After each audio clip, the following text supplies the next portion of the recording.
بسم الله الرحمن الرحیم. ټولو ته سلامونه او ستړي مه شئ وایم. په 28 اپریل 2025 د اتوار په ورځ ماسپښین نه پس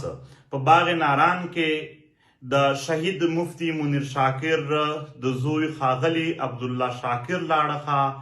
د قومي جرګې له اړخه د یو جلسې اعلان شوی دی. دغه جلسه دغه غونډه به د شهید مفتی منیر شاکر سره شوي ظلم پر خلاف په دې خاوره باندې چې کوم پراکسي ظلم جبر جنګونه روان دي د دغې پر خلاف، د مدنیاتو د بیل پر خلاف، د افغانانو د جبري او ظالمانه ایستلو پر خلاف، یا زمونږ د ملت چې کوم ملي قیدیان دي بندیوان دي د هغو په حق کې، یا داسې نور هغه مشکلات چې د ملت ته ورپېښ دي د دې په هکله یو دروند غږ وي، یو دروند حرکت وي.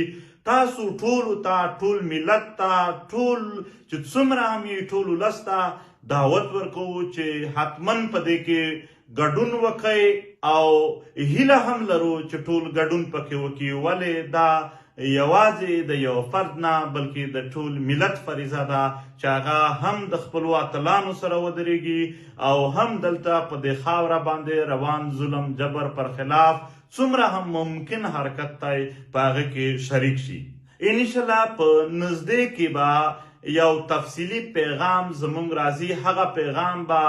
د وخت ضرورت څه دی د دغې پر هکله سیاسي حرکتونو کې د محکوم او د مظلوم قامونو چې کوم حرکتونه دي په دې کې لومړیتوب څه شی دی، اول څه پکار دي، دویم دریم د دغو په هکله باندې یا د سوشل میډیا په معقول او غیر معقول استعمال باندې چې د معقول یې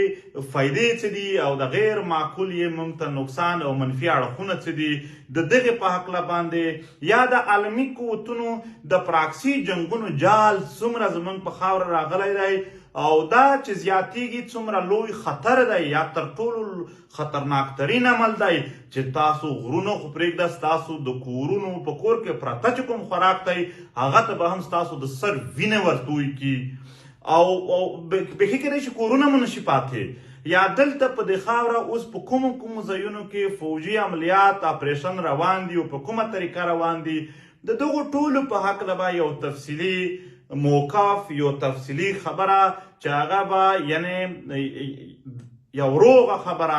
یو رښتیا خبره، یو د ملت او د خاورې په ګټه خبره موقف دغه به انشاءالله زر د ویډیو پیغام په ذریعه باندې تاسو ته راشي. خو البته اوس د